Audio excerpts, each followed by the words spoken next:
All right, and now for something completely different. That's nice.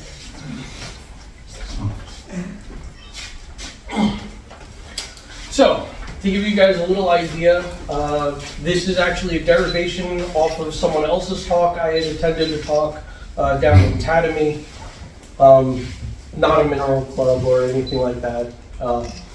But someone else came up with the concept, and I went, you know what? This would be nice to give it the mineral club if I just take out all the esoteric.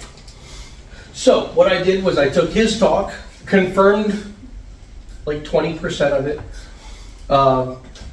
and we're going to take a look at the Infinity Stones. I'll give you just a little bit of the history. We'll take it through the course, through the entire MCU, the Infinity Saga. And we're going to take them in order, and we're going to figure out what stone it would have been in real life according to not just color, but also classical assumptions of metaphysical properties. And for anyone who doesn't know, I have one book that I resource for pretty much everything. It's Love is in the Earth by Melody. It's the best resource as far as metaphysical properties ever written, hands down, there is no question. All right, so let's begin. The Space Stone. This is where everything starts. It starts in Captain America. So the first time we see the Space Stone, the Red Skull is hunting through it. It's the World War II, I think it was. It was first seen in the first Avenger, 2011. It was referred to as the Tesseract. Now the Space Stone has the following power. Teleportation, so you travel through space, it can create wormholes, and it can manipulate gravity. So all of these things considered, and the fact that it's the blue stone, what do we think the Space Stone could be? Well, I came up with none other than aquamarine. There's a few reasons for this. Aquamarine is known to protect travelers and keep them safe on the road. Thus, space is through teleportation. It can also aid in the realization of unfinished business in one's life.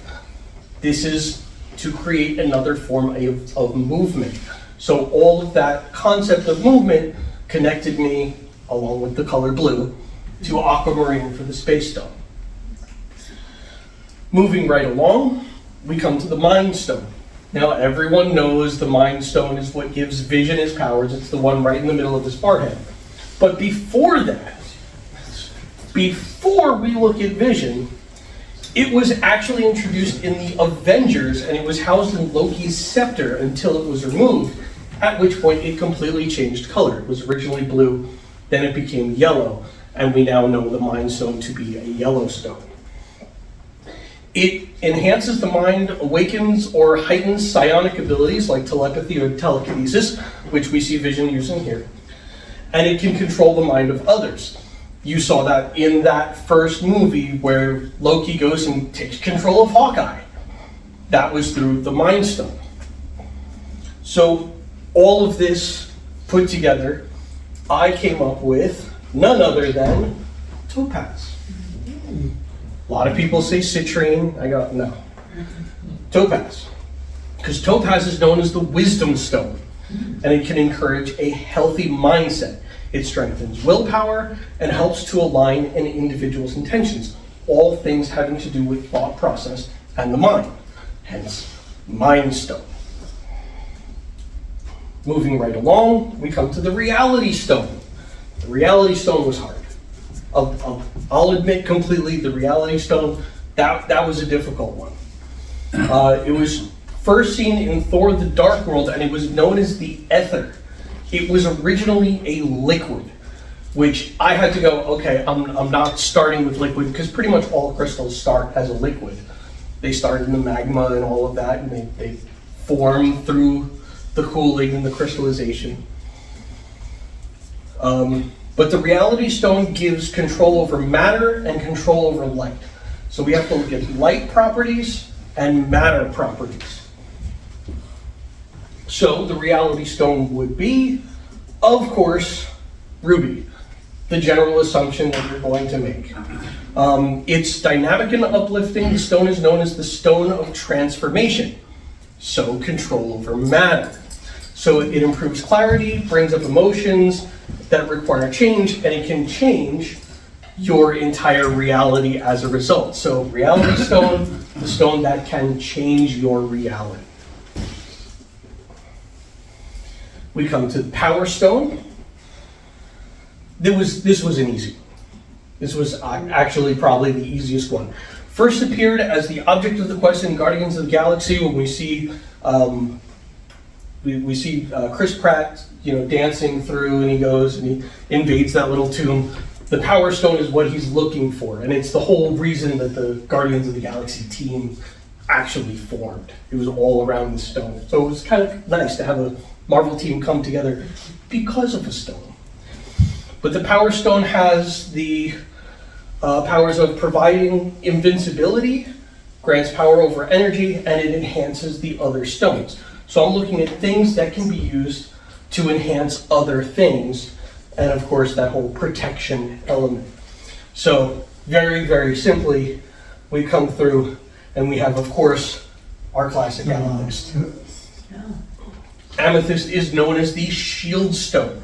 So it's used to protect against negative energies and influence, thus that invincibility, and it can keep the bearer cool under pressure, giving an illusion of personal invincibility. So we have all of that protection, and because it is a quartz, quartz is always used to take other energies and focus them. So it enhances other stones. Coming to the time stone, which is my personal favorite, and should be the professor's too, if he remembers from way back when. This is the one that we see in Doc Strange. So it first appeared, and it's called the Eye of Agamotto. So it is that piece that the Doctor wears around his neck and uses it to control time.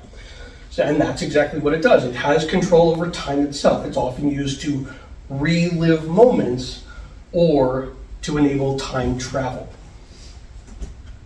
So looking at this, we come, of course, to the classic emerald.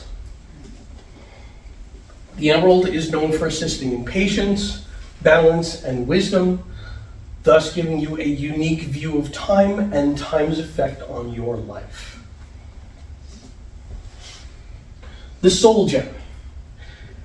This one is the one that makes most people cry. Everyone remembers the scenes where Thanos sacrifices Gamora, sacrifices his own daughter, and of course you have Hawkeye and Black Widow going back and forth, going, no, I'm going to sacrifice myself. No, you're not. I'm going to sacrifice myself. Because in order to get the Soul Stone, it's an exchange of a soul for a soul. So it requires that sacrifice. So it first appears in Infinity War, and it's the last stone found because that sacrifice has to be made and we can't lose characters before the end of the journey. It has control over souls, living and dead spirits. So I'm pondering and thinking, control over souls, control over life and death.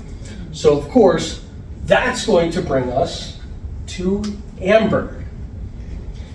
Amber, while I know not technically a rock, it still falls under our category. So literally captures life. This is where we find our dead insects, our dead, sometimes even crustaceans and such. So one would hope that this would allow an individual to be aware of the fragility of life, as in those scenes where you have to make a sacrifice. The best amber has a sacrifice made just for our appreciation and value.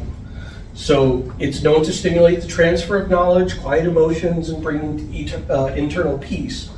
But most importantly, always examine the fragility of life when you see something dead. And that brings us to the end.